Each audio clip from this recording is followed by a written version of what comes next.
What is the beef with Hater World? Hater World? Yeah. I saw him talking about you and saying that he feels like you're thirsty for his attention.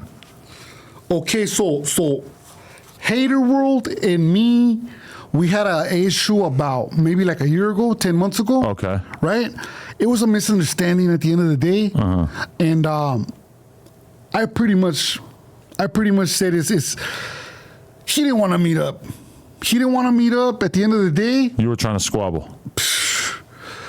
I'm not going to be here going back and forth with anyone without meeting up. That's why I'm not talking bad about nobody. Because if I do, I'll take it to whatever level they want to take it. But I don't want to get into all that. You see what I'm saying? I don't know how it got there between me and him, but when it did, I tried to meet up. It didn't happen. And now he made a video saying that I made a video saying, hey, you know what, if I see you, I'm going to shake your hand and take it from there. So that was my way of, if I see you, like, or try to meet up or something so the cops don't see this video as threatening or whatever, right? Okay. He makes a video saying whenever he sees me or if I see him, his security guards will centralize me. So I never took him serious after that. He's rolling around with security. That's what he said on that video. Later on, he tried to clean it up, but shout out to Haters World. Do you respect that? Small-time YouTubers with security guards. I mean, hey, anything could happen. You at the very least, you need a big homie with a strap following you around when you at the party. It is what it is, you know? If you got 30,000 subscribers, he got like 50 though. Well, see, there you go. Then he definitely need a blick man. Matter of fact, blow me up. This is Cholo Juan, CHOLO JUAN. Follow me on YouTube. That way.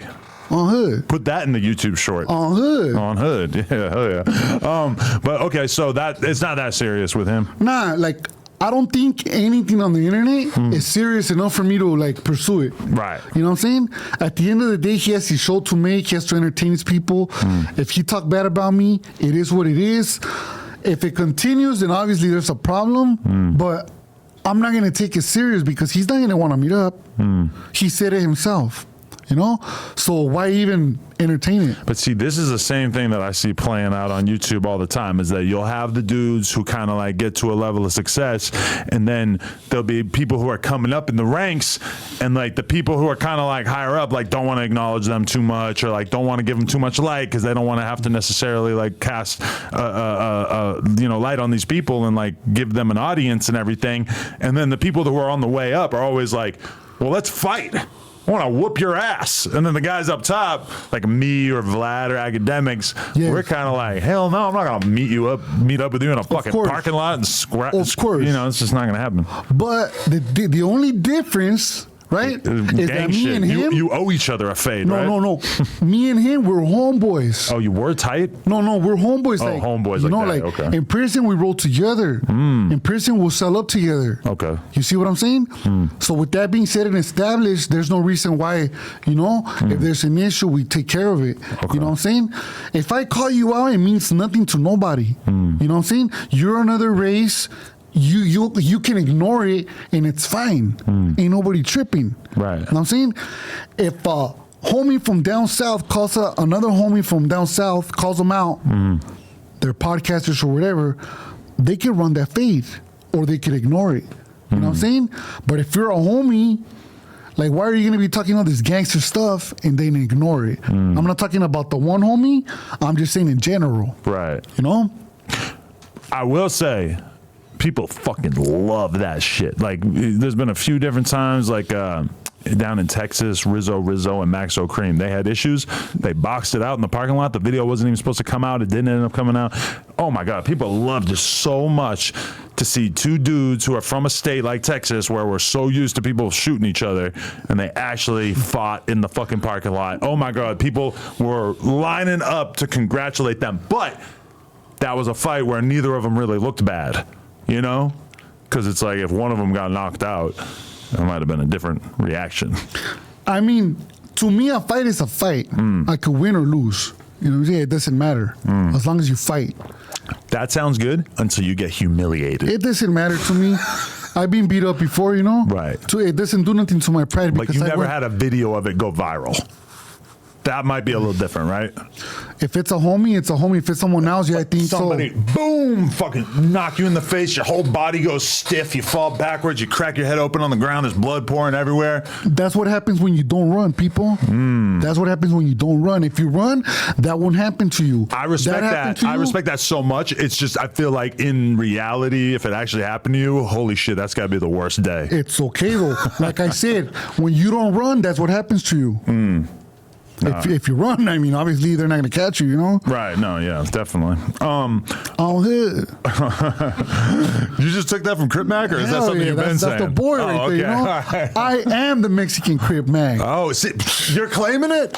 I'm claiming it, dog. You know, that still... Stamp it. That is the reason why... Time stamp that. Me and Lefty have not been cool since we did the interview. Shout out to Crip Mac. Free him. I was talking to him yesterday, actually. He's doing great. Call him right now. Oh, no, you can't call him, man. I have like see, this is the thing, is that I have this fucking phone number, but I don't think I can call that number. Yeah. Otherwise I would. Especially on, you know. iPad that you can call to? Well, okay, you want me to try it?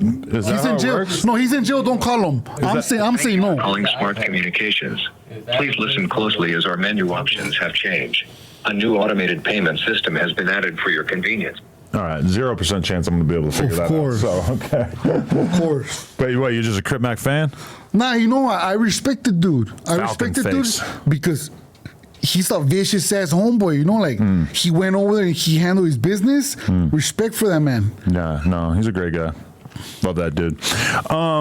Okay, where were we? What have we been talking about for the past 20 minutes? I have no idea. Podcast Podcasting. Taking over the media game. beef with the podcasters. Right, well, how old are you now?